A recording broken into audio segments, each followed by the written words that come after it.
அவர் வந்து mechanical engineer, gold medalist. அவர் என்ன பண்ணாருன்னா, செகண்ட் இயர் படிக்கும் போதே ஒரு நாள் வேகமாக வந்து அப்படி புக்கை அப்படி தூக்கி எறிஞ்சார். அப்படியே ஹாயா சோஃபாவில் போய் உட்காந்தாரு. அம்மா காஃபி அப்படின்னா, எனக்கு அவனுடைய ஆட்டிடியூடு வேறு மாதிரி இருந்தது. என்னப்பா ஒரு மாதிரியாக இருக்க? இல்லைப்பா, இனிமேல் நோ காலேஜ். பக்குங்குது. என்னடா இவன் அந்த அந்த அந்த என்ஜினியரிங் சீட்டு வாங்கிறதுக்கு தவம் இருந்திருக்கும். சினிமாவிலோட அவ்வளோ கஷ்டப்படல நான். அந்த ஒரு என்ஜினியரை வேண்டாங்கிறான். ஏன்ப்பா, இனிமேல் என்ன பண்ண போகிற? அவனா சினிமாவா? அப்புறம் என்னமோ நான் ரொம்ப கோவக்காரன், எனக்கு அன்றைக்கு கோவம் வரல. கொஞ்சம் அப்படியே கண்ட்ரோல் பண்ணிவிட்டு, பையன் வேறு மாதிரி இருக்கான், கேட்கணும். எதுக்குப்பா சினிமா?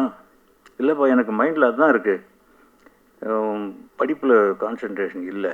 அப்புறம் கொஞ்சம் நேரம் மூச்சு வாங்கிக்கிட்டு சொன்னேன், இல்லை தம்பி, சினிமா உங்கள் அப்பா சென்னைக்கு வர்றதுக்கு முன்னாலேயும் இருந்தது, உங்கள் அப்பா காலத்துலேயும் இருக்குது, உங்கள் அப்பாவுக்கு பின்னாலேயும் இருக்கும்.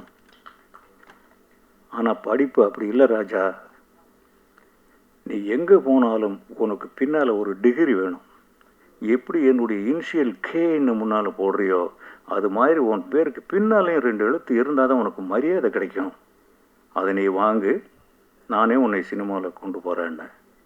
பொய் தான் சொன்னேன். 100க்கு 100, 200% பொய். எப்படியாவது அவனை காலேஜுக்கு போக வைக்கணும்.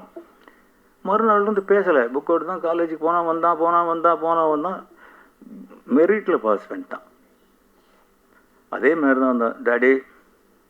அதுக்கு முன்னாடி அவர் அமெரிக்காவுக்கு அனுப்புறதுக்கான ஒரு வேலையை செஞ்சு வச்சுருந்தேன் நான். அங்கே போய் அந்த டெக்ஸ்டைலில் படிச்சுட்டு அங்கேயே சினிமாவும் படிக்கிற மாதிரி. டெக்ஸ்டைல் மட்டும் படினா போக மாட்டான்னு எனக்கு தெரியும்.